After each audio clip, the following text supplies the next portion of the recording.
मित्रांनो, जर तुम्ही 12वी मध्ये असाल किंवा 12वी पास आउट असाल आणि तुम्हाला जर नर्सिंगमध्ये आपलं करियर घडवायचं असेल, तर हा व्हिडिओ तुमच्यासाठी असणार आहे. कारण आजच्या व्हिडिओमध्ये आपण महाराष्ट्र नर्सिंग सीईटी 2026 ची डिटेल माहिती पाहणार आहोत. या व्हिडिओमध्ये नर्सिंग सीईटीसाठी लागणारी एलिजिबिलिटी, या सीईटीचा असणारा सिलेबस, पेपरचा असणारा पॅटर्न आणि सोबतच या परीक्षेची जी ॲप्लिकेशन प्रोसिजर आहे, ते आपण पाहण्याचा प्रयत्न करणार आहोत. तर हॅलो विद्यार्थी मित्रांनो, मी तुमचा एज्युकेटर अरविंद आणि तुमचं स्वागत आहे ग्लोबल ऑनलाईनमध्ये. मित्रांनो, नर्सिंग सीईटी 2026 साठी असणारी जी लाईव्ह बॅच आहे ती ग्लोबल ऑनलाईनमध्ये आम्ही सुरू करत आहोत. दिनांक 29 सप्टेंबर पासून ही नवीन बॅच सुरू होणार आहे.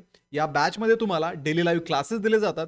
इन केस जर तुम्हाला क्लासेस लाईव्ह स्वरूपात अटेंड करणं पॉसिबल नसेल, तर तुम्हाला तेच लाईव्ह क्लासेस त्याच दिवशी रेकॉर्डेड फॉर्मॅटमध्ये सुद्धा उपलब्ध करून दिले जातात. तसेच विद्यार्थी मित्रांनो, संपूर्ण सिलेबसच्या नोट्स असतील, सोबतच मॉक टेस्ट आणि एमसीक्यूची प्रॅक्टिस होण्यासाठी एमसीक्यूचा संच सुद्धा या बॅचमध्ये तुम्हाला दिला जाईल. तर ही लाईव्ह बॅच जॉईन करण्यासाठी तुम्ही स्क्रीनवरती दिलेल्या नंबरवरती व्हॉट्सअप करू शकता किंवा प्ले स्टोअरवरती जाऊन तिथेही ग्लोबल ऑनलाईन ॲपमध्ये महाराष्ट्र नर्सिंग सीईटी 2026 हा कोर्स सर्च करून जॉईन करू शकता.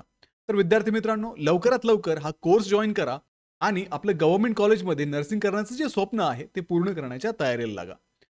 तर मित्रांनो, सुरुवातीला आपण नर्सिंग सीईटी म्हणजे काय ते पाहूयात. मित्रांनो, नर्सिंग सीईटी ही दरवर्षी state common entrance test cell government of Maharashtra ही बॉडी घेत असते. त्यानंतर मित्रांनो, या सीईटीचा जो पर्पज आहे तो फर्स्ट इयर बीएससी नर्सिंग आणि फर्स्ट इयर जीएनएमच्या ऍडमिशनसाठी ही सीईटी घेतली जाते. विद्यार्थी मित्रांनो, या परीक्षेचा जो मोड आहे तो ऑनलाईन पद्धतीचा आहे, म्हणजेच कम्प्युटर बेस्ड ही टेस्ट तुम्हाला असणार आहे. तसेच विद्यार्थी मित्रांनो, ही परीक्षा झाल्यानंतर तुमचा रिझल्ट आल्यानंतर तुमचे जे ऍडमिशन आहेत ते सेंट्रलाइज ऍडमिशन प्रोसेस म्हणजेच कॅपच्या माध्यमातून होतात आणि या कॅपमधून महाराष्ट्रातील गव्हर्नमेंट आणि प्रायव्हेट कॉलेजेसमध्ये तुम्ही ऍडमिशन घेऊ शकता. पुढे विद्यार्थी मित्रांनो, कुठलीही परीक्षा देत असताना त्या परीक्षेची एलिजिबिलिटी आपल्याला माहिती असणं आवश्यक आहे. आता नर्सिंग सीईटी जी आहे ती देण्यासाठी काही बेसिक एलिजिबिलिटी क्रायटेरिया महासीईटी सेलने दिलेला आहे. त्यापैकी सगळ्यात पहिलं म्हणजे नॅशनॅलिटी आणि डोमिसाईल. तर कॅन्डिडेट हा इंडियन नॅशनल असावा लागतो, म्हणजेच भारताचा नागरिक असायला हवा. त्यानंतर विद्यार्थी मित्रांनो, महाराष्ट्राचा डोमिसाईल तो विद्यार्थी असणं आवश्यक आहे. दुसरी महत्वाची गोष्ट म्हणजे जे विद्यार्थी एनआरआय, ओसीआय किंवा स्टेट किंवा सेंट्रल गव्हर्नमेंटच्या एम्प्लॉईजची जी मुलं असतील आणि डिफेन्स पर्सनल असतील त्यांना याच्यातून एक्सेप्ट केलेलं आहे. पुढे विद्यार्थी मित्रांनो, अकॅडमिक क्वालिफिकेशन जर आपण पाहिलं तर तुम्ही 12वी उत्तीर्ण असायला हवात किंवा 12वीशी इक्विव्हॅलंट असणारा एखादा कोर्स तुम्ही केलेला असायला हवा. त्यानंतर विद्यार्थी मित्रांनो, 12वी मध्ये तुम्हाला इंग्लिश, फिजिक्स, केमिस्ट्री आणि बायोलॉजी हे सब्जेक्ट कंपल्सरी असणं आवश्यक आहे. बायोमध्ये तुम्हाला बॉटनी किंवा झुलॉजी असेल, दोन्हीपैकी कुठलाही एक असेल तरी चालेल. मार्कांच्या बाबतीत जर आपण एलिजिबिलिटी पाहिली तर ओपन कॅटेगरीच्या विद्यार्थ्यांसाठी कमीत कमी 45% ॲग्रिगेट पीसीबी मध्ये मार्क असायला हवे. तेच जर आपण रिझर्व्ह कॅटेगरीसाठी पाहिलं तर मिनिमम 40% इथे रिक्वायरमेंट आहे आणि हे दोन्ही मार्क्स ॲग्रिगेट पद्धतीचे आहेत. आणि पीसीबी सोबतच इंग्लिश या विषयामध्ये सुद्धा तुम्ही पास असायला हवा. पुढचा महत्वाचा एलिजिबिलिटी क्रायटेरिया म्हणजे विद्यार्थ्याला एज लिमिट इथे दिलेलं आहे. मिनिमम तुमचं एज 17 असणं आवश्यक आहे, ते पण 31 डिसेंबर 2026 पूर्वी. आणि अप्पर एज लिमिट जर आपण पाहिलं तर याच्यामध्ये कुठल्याही प्रकारचं अप्पर एज लिमिट नाहीये, म्हणजे तुमचं एज काहीही असो तुम्ही ही परीक्षा देऊ शकता. परीक्षा देताना आपल्याला सिलेबस आणि पेपरचा पॅटर्न माहिती असणं तितकंच महत्वाचं आहे. ही परीक्षा पूर्णतः क्लास 12च्या सिलेबसवरती आधारित आहे. याच्यामध्ये तुम्हाला फिजिक्स, केमिस्ट्री, बायोलॉजी, इंग्लिश आणि त्यासोबतच नर्सिंग ॲप्टिट्यूड हा एक ॲडिशनल सब्जेक्ट इथे परीक्षेसाठी विचारला जातो. आणि विद्यार्थी मित्रांनो, या सगळ्या विषयांवरती ग्लोबल ऑनलाईनच्या या लाईव्ह बॅचमध्ये तुमचे क्लासेस घेतले जातील आणि हे क्लासेस इंटरॅक्टिव्ह स्वरूपाचे असतात, ज्यामध्ये तुम्हाला जर काही प्रश्न पडला तर क्लास चालू असताना लगेचच तुम्ही आमच्या एज्युकेटरला विचारू शकता आणि आमचे एज्युकेटर सुद्धा लगेच तुमच्या प्रश्नांची उत्तरे देतात, जेणेकरून तुमचे जे डाऊट्स आहेत ते त्याच लेक्चरमध्ये क्लिअर होतात. तसेच विद्यार्थी मित्रांनो, तुम्हाला व्हॉट्सअप ग्रुपमध्ये ऍड केलं जातं आणि व्हॉट्सअप ग्रुपमध्ये ऍड केल्यानंतर तुम्हाला येणारे जे डाऊट आहे तुम्ही त्या ग्रुपमध्ये पण शेअर करू शकता. दुसरी महत्वाची गोष्ट म्हणजे ही बॅच जी असणार आहे ती तुमची एक्झाम होईपर्यंत चालणार आहे आणि मल्टिपल रिव्हिजन्सच्या माध्यमातून तुम्हाला एक्झामसाठी इथे प्रिपेअर केलं जाणार आहे. पुढे विद्यार्थी मित्रांनो, आता आपण मार्क्सचं डिस्ट्रीब्युशन पाहूयात. तर नर्सिंग ॲप्टिट्यूड मधून 20 प्रश्न विचारले जातात. प्रत्येक प्रश्न हा 1 मार्कला असतो. म्हणजेच टोटल नर्सिंग ॲप्टिट्यूडला 20 मार्क आहे. फिजिक्सला सुद्धा 20 मार्क इथे आहेत. 20 प्रश्न त्यातून विचारले जातात आणि प्रत्येक प्रश्नाला 1 मार्क दिला जातो. केमिस्ट्री असेल, बायोलॉजी असेल, इंग्लिश असेल, या तीनही विषयांमधून सुद्धा प्रत्येकी 20-20 क्वेश्चन तुम्हाला विचारले जातात. म्हणजे जर आपण या 5 सब्जेक्टची टोटल केली तर 100 मार्कांची तुमची ही परीक्षा असणार आहे आणि हे 100 प्रश्न सोडवण्यासाठी तुम्हाला 90 मिनिटांचा वेळ दिलेला असतो.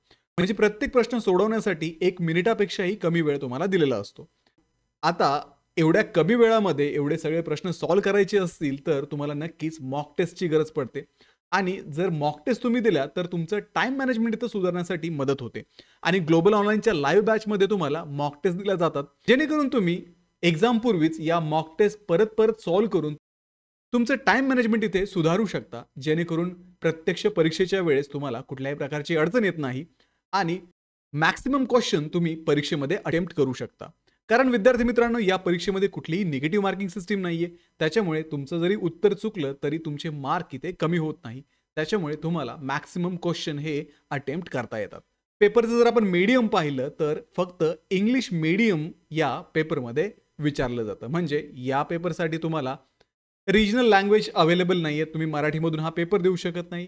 इंग्लिश लँग्वेजमधूनच तुम्ही हा पेपर देऊ शकता. आणि दुसरी गोष्ट म्हणजे MCQ स्वरूपाचा ऑनलाईन पद्धतीचा हा पेपर असणार आहे. पुढे विद्यार्थी मित्रांनो, जर आता आपण महत्त्वाच्या तारखा पाहिल्या तर साधारणतः या परीक्षेचं जे ऑनलाईन रजिस्ट्रेशन आहे ते जानेवारी 2026 मध्ये सुरू होईल आणि जानेवारी-फेब्रुवारी या महिन्यांमध्ये तुम्हाला या परीक्षेचं रजिस्ट्रेशन आणि ॲप्लिकेशन फॉर्म फिलअप करण्यासाठी वेळ दिला जाईल.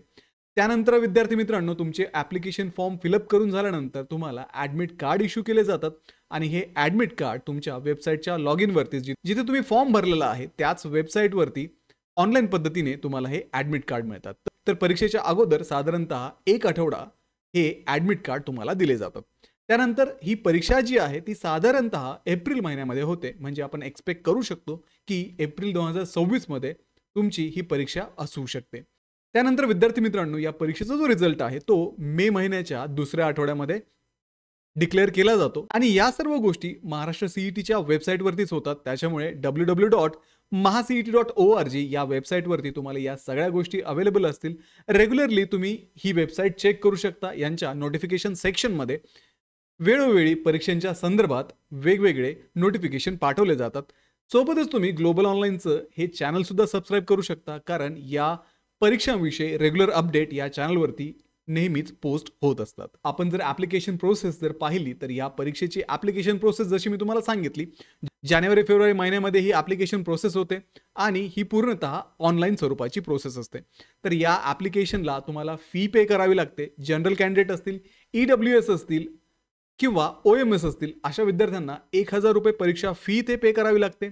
रिझर्व्ह कॅटेगरीसाठी म्हणजेच SC, ST, OBC कॅटेगरीसाठी 800 रुपये इथे ॲप्लिकेशन फी असणार आहे. फिजिकली हँडिकॅप कॅन्डिडेट असतील, ऑर्फन असतील किंवा ऑदर जेंडर कॅन्डिडेट असतील त्यांना 800 रुपये फी इथे असणार आहे. तर विद्यार्थी मित्रांनो, ग्लोबल ऑनलाईनमध्ये तुम्हाला फक्त परीक्षेपुरतच नव्हे, परीक्षा झाल्यानंतर सुद्धा अगदी तुमच्या ॲडमिशनपर्यंत तुम्हाला गाईड केलं जातं, जेणेकरून तुम्हाला महाराष्ट्रातल्या टॉप कॉलेजेसमध्ये ॲडमिशन घेणं पॉसिबल होतं. तर अशा पद्धतीने विद्यार्थी मित्रांनो, आपण जर आता पाहिलं तर आपल्या परीक्षेला जवळजवळ 7 महिने बाकी आहे आणि या 7 महिन्यामध्ये तुम्हाला या परीक्षेचं कंप्लीट प्रिपरेशन करायचं आहे.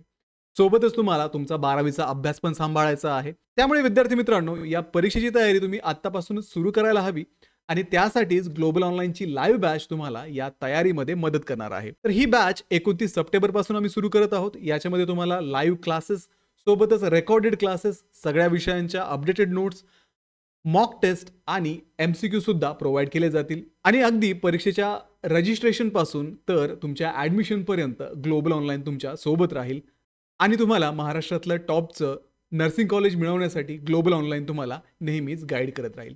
तर व्हिडिओला लाईक करा, तुमच्या मित्रांना हा व्हिडिओ शेअर करा, ग्लोबल ऑनलाईनला सबस्क्राईब करा. भेटूया पुढच्या व्हिडिओमध्ये. तोपर्यंत एक्झामचं प्रिपरेशन सुरू करा. थँक्यू.